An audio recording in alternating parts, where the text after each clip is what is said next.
Hi,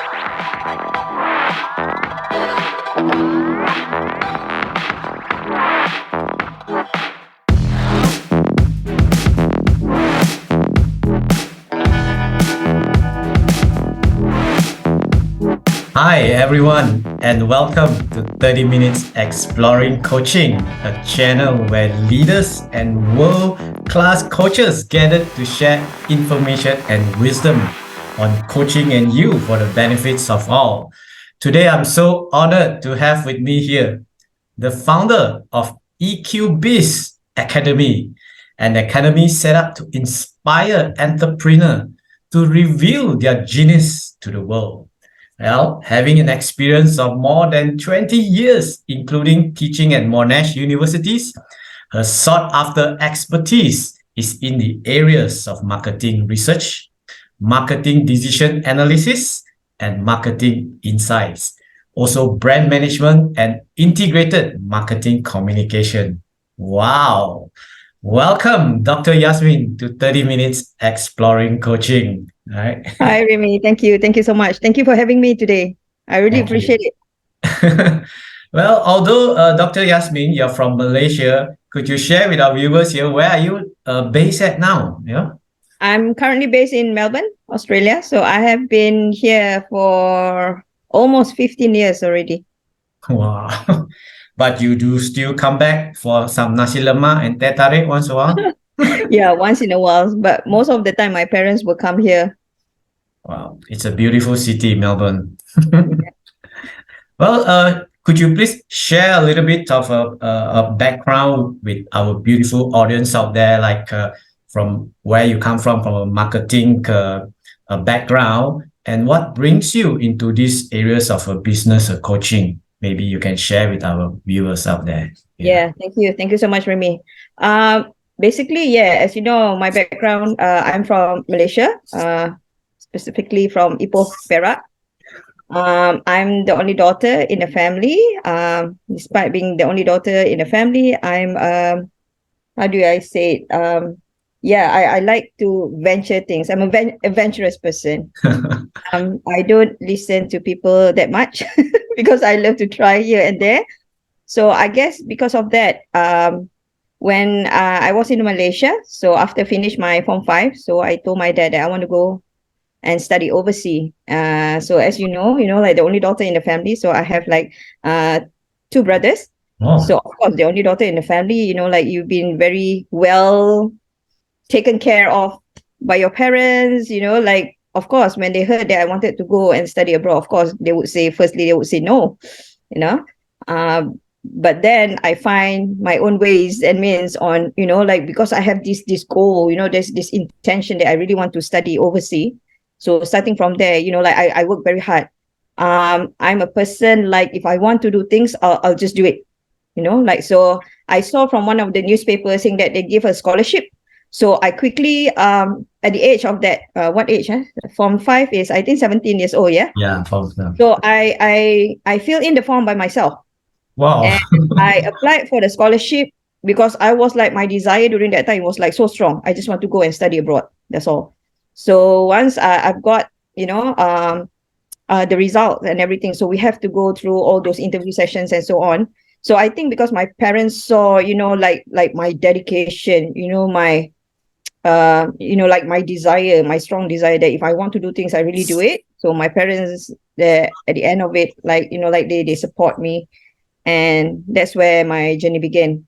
So basically starting from there, I've got a lot of exposure, studying abroad, meeting so many people. Then after that, of course, I come back to Malaysia and then work. Like during that time, you're still young, right? So you'll be like jumping and, like trying here and there. You are still not so sure what you like, what you dislike, right? So I've been in a banking industry. So I've been in one of the telecommunication industries as well. So I work as a trainer, and to one extent, then after that, I evolved in teaching. So I've got an opportunity to teach in one of the university in Malaysia. So starting from there, like my interest began because I love and enjoy teaching and sharing knowledge. So that's the thing.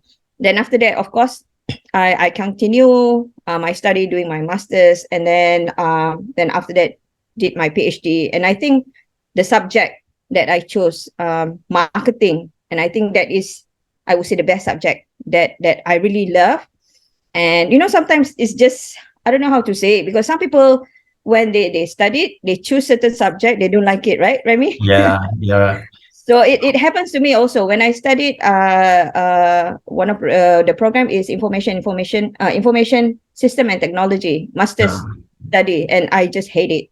So I was like, when I decided to further my study in PhD, I was like, really did a lot of research, and I really like question myself. Is this what I wanted to do? And yeah, so starting from there.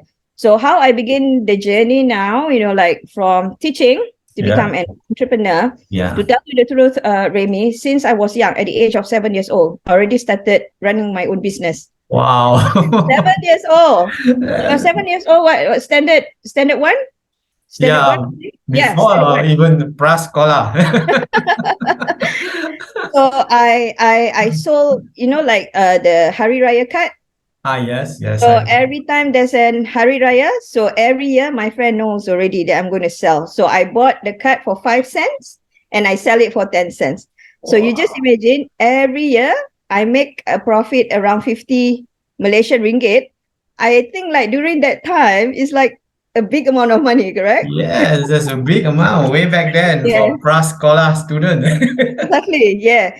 And then there's an opportunity because the teacher said that, oh, every kids, you have to have like a badge where you Uh, have to put your name. So uh-huh. during that time, we don't have like a proper gadget. So it's very expensive to get someone just to do a badge for you.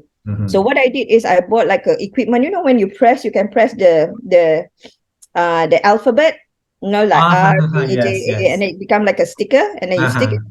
Oh my God. Like the whole entire students in school, in my school, order that from me. Wow. So I get quite a good income during that time when I was like just 7 years old. So I think that is my passion also, Remy. I just love and enjoy doing business. So while I was like teaching in uni, I already started selling a lot of things.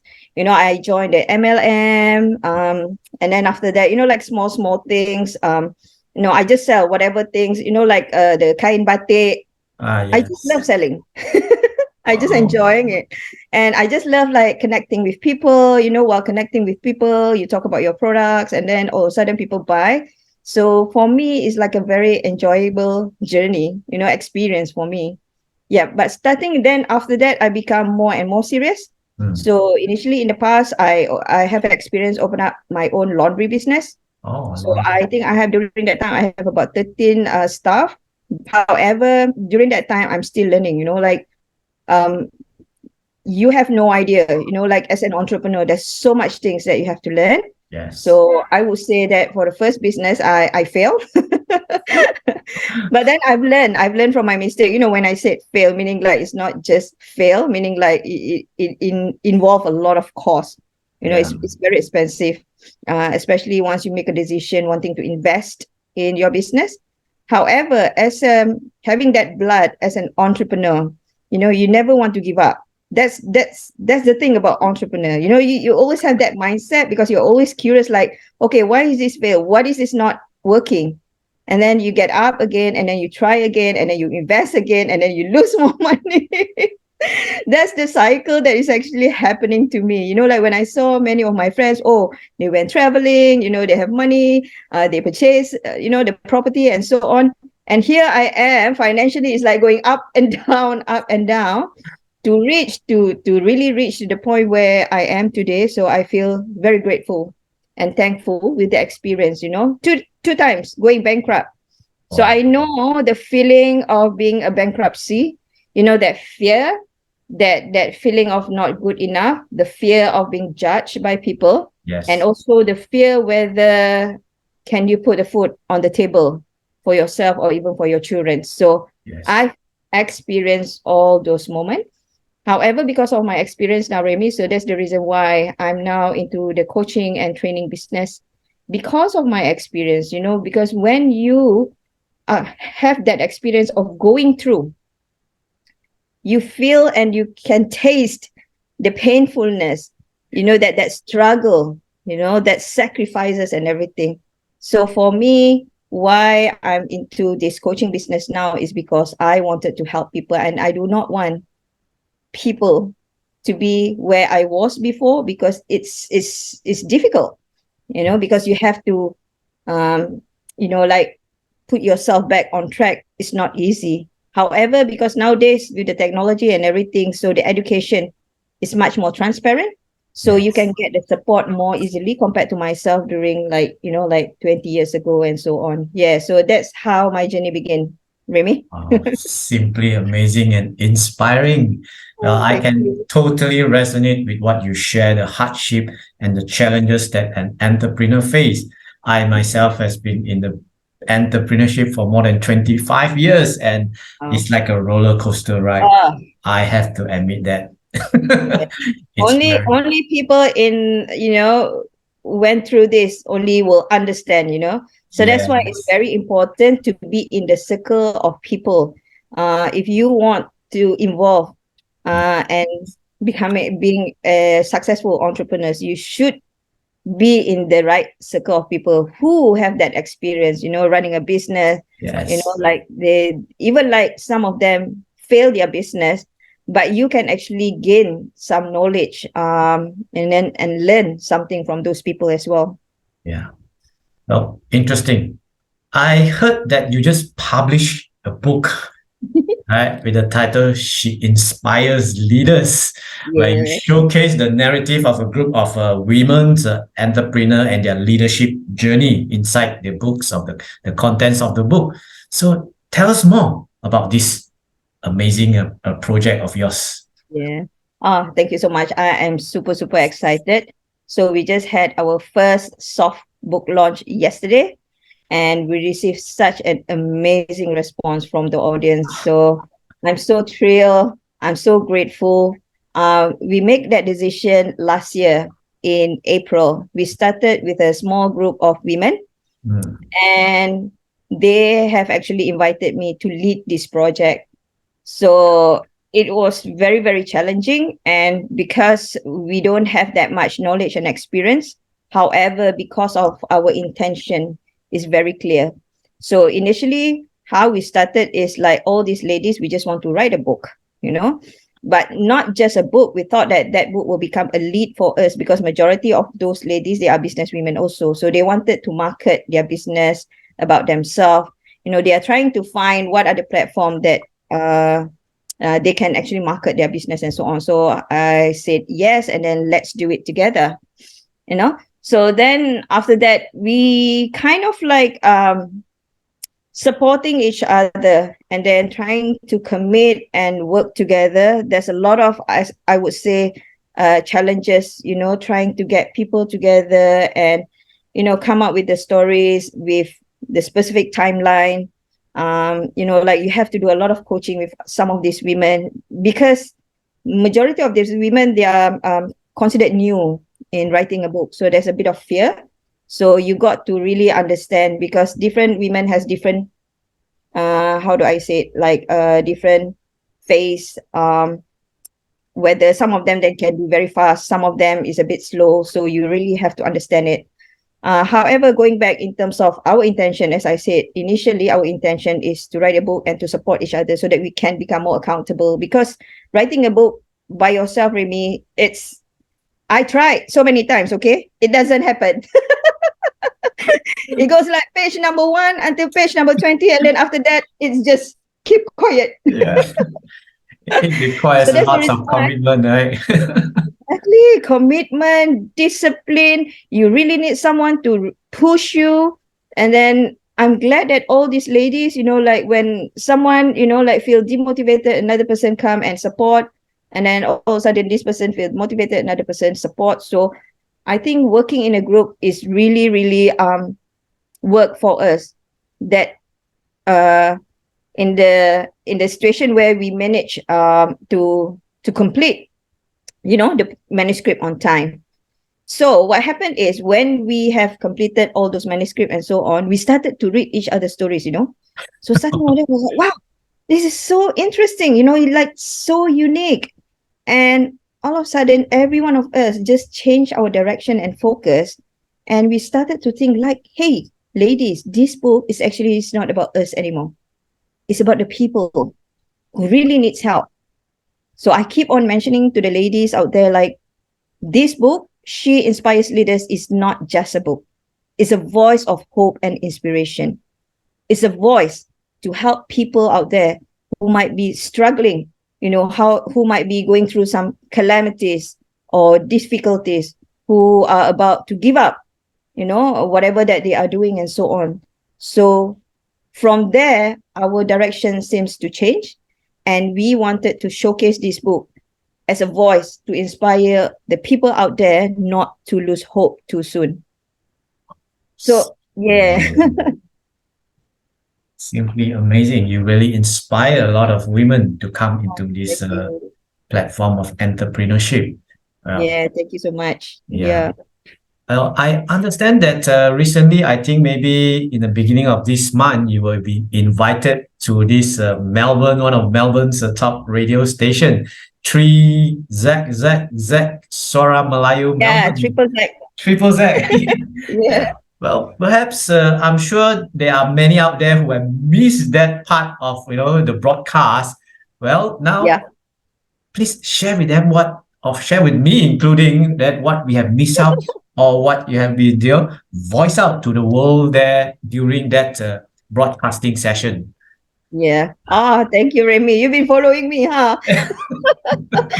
Thank you so much. So Yeah, that Triple Z, 3ZZZ is a community radio station in Melbourne. yeah, So initially I've been invited so many times as a guest speaker, because the DJs and the host saw all the work that I've been doing, and he said, you know what, Yasmin, with what you are doing, you can contribute a lot more. And they kind of like suggesting to me, like, how about coming to the radio station and like share in terms of your experience, inspire people out there. So starting from there, I have a bit of like experience in the studio. And to one point, one of the convener, so the convener, he's like the head of that Triple Z Suara Melayu Melbourne. He invited me. He said, like, Yasmin, why not you go for a training and host your own program? I was like, what? Like, are you serious? wow, You're talking to the wrong person, man.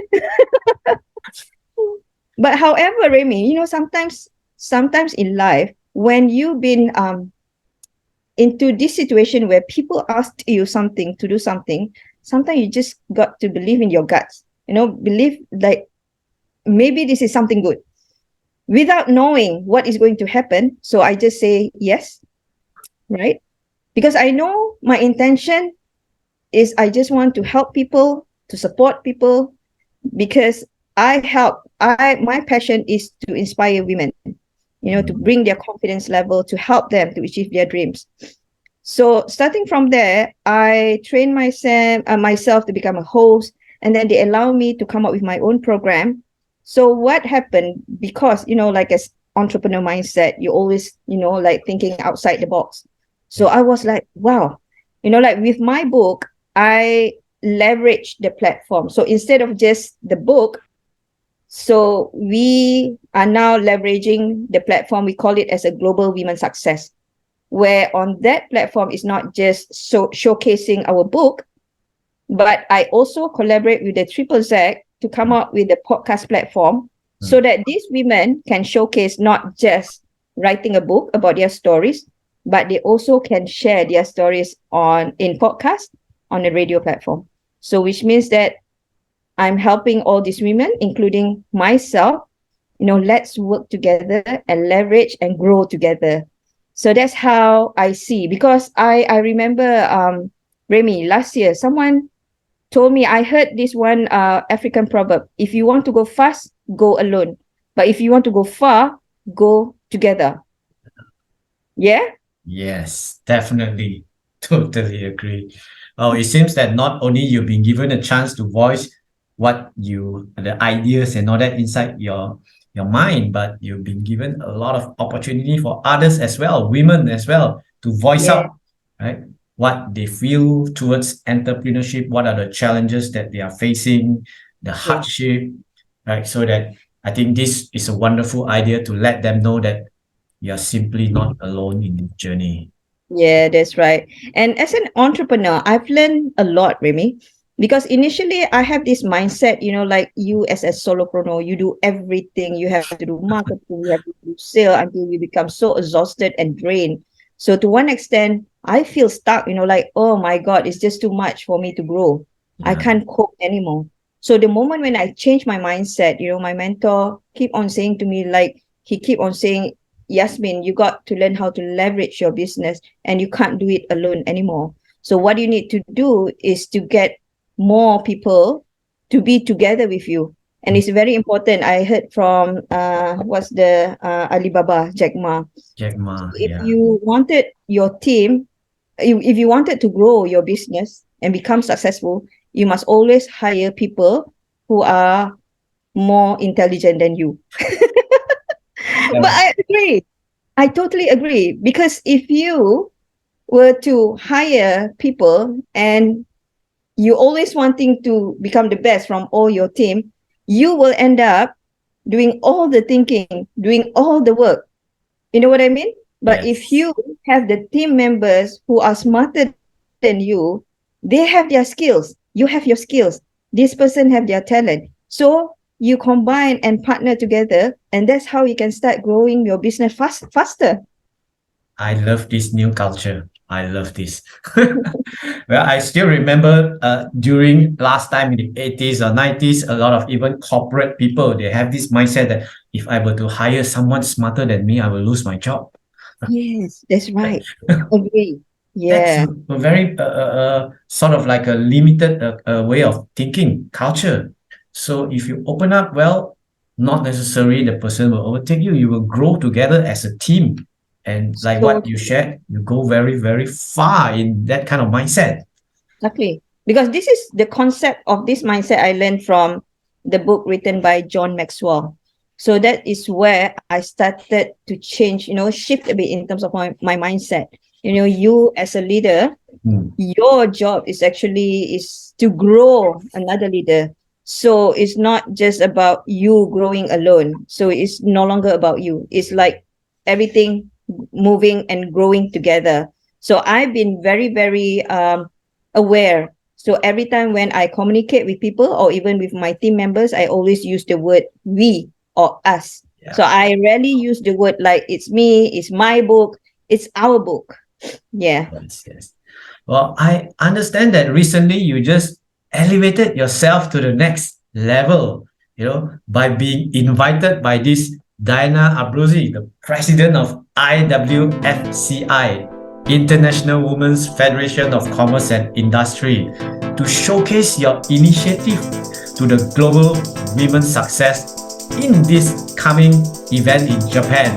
Am I right? Yeah. Yeah, Awesome. that's right. Well, so how do you feel about that? Being given this golden opportunity to show the world that wow, what women can do, and you as being coming from Malaysia, is like now you're standing in the eyes of the world. How do you feel? Thank you so much, Amy. I'm speechless. And what I can say is that this is what I would love to share with everyone who will be listening to this video. Like, you just have to move with one small step first, Remy. So, in fact, that opportunity doesn't come just like that. So, my idea initially, because of the book, we need a reviewers, right? So, I was like asking one of my friend whether she can introduce me to Diana Abruzzi, because she's a very, big person. She's a president in IWFCI for 30 years. And Yeah. I was like looking at myself like, who am I? But I used that connection with my friend to help me. So, but I was like very certain, I already have the intention in mind that I already have a plan, Remy. So my plan is I wanted to see Diana because I need her to review my book. So meaning that when I plan, I have the intention, meaning that I will put in the strategy. So I make sure that night I will prepare everything what I need to prepare and what I need to say to her, to that extent, Remy. So when I meet her, I was like confidently, because I already practiced, right? And already have that intention. So I was like very smoothly pitching to her, let her know this is our project and so on.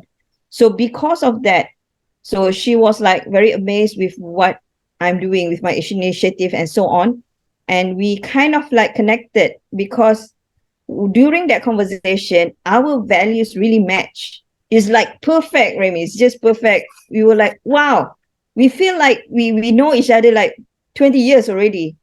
So because of that, we quickly built the trust together. And she said, Yasmin, you know what? I would love to bring you to Japan and introduce, this book and launch the book together with you in Japan.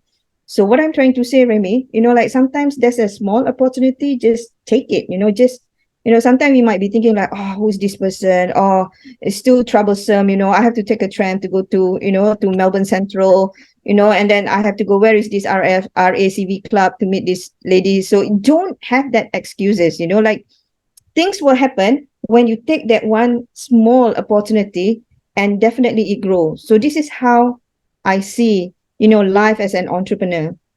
Well, we are all so proud of you.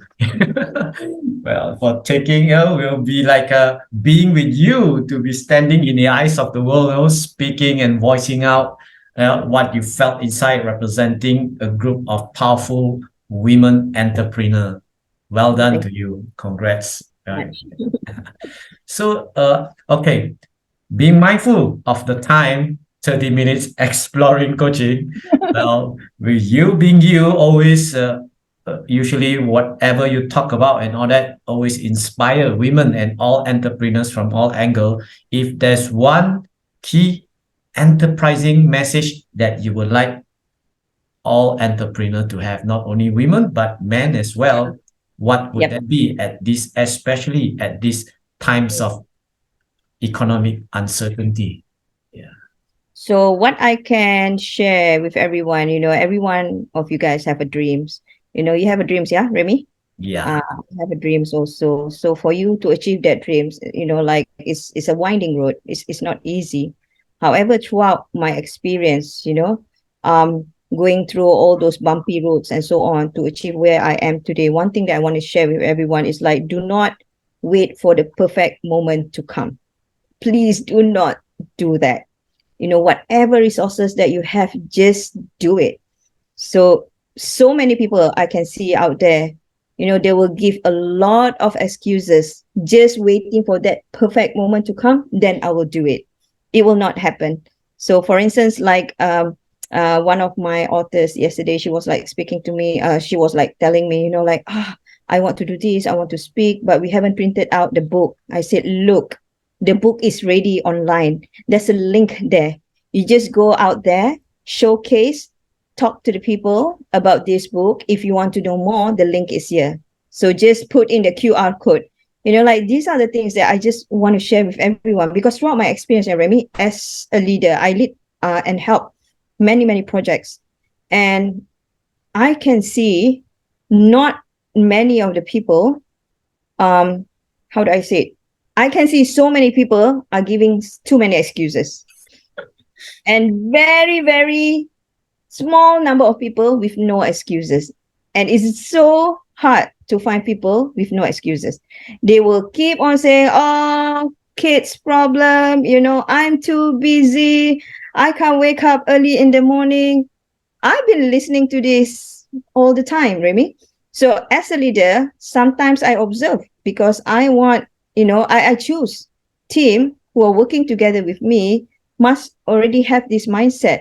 So I can't choose people with a mindset with too many excuses. It's very hard. It's very hard for you to move forward if you keep on putting in all those excuses. I do understand why people putting in all kinds of excuses, because human beings love to sit in a comfort zone. The moment when you ask them to change or to do something out from their comfort zone, they will start putting in the excuses because they still want to sit in the comfort zone. So those are the things that I would love to share with everyone today. Wow, wonderful. So I think the one of the biggest takeaway I got from what you just shared is that you either give reason or you give result. Either one. Yeah. Yes, I love that. My motto, say yes and work out how. Every time there's an opportunity, just say yes first. Then you will figure out how to do it. Awesome. I'll say yes to you. Well, thank you so much for being with us here today, Dr. Yasmin. And to those who are tuning in, if you feel that you want to get to know Dr. Yasmin more, you can follow her at Facebook or Insta, or she can be contacted at the link below or her emails below, or feel free to connect with any one of us in terms of coaching and you. So till then, for the next time on 30 Minutes Exploring Coaching, thank you so much and bye-bye.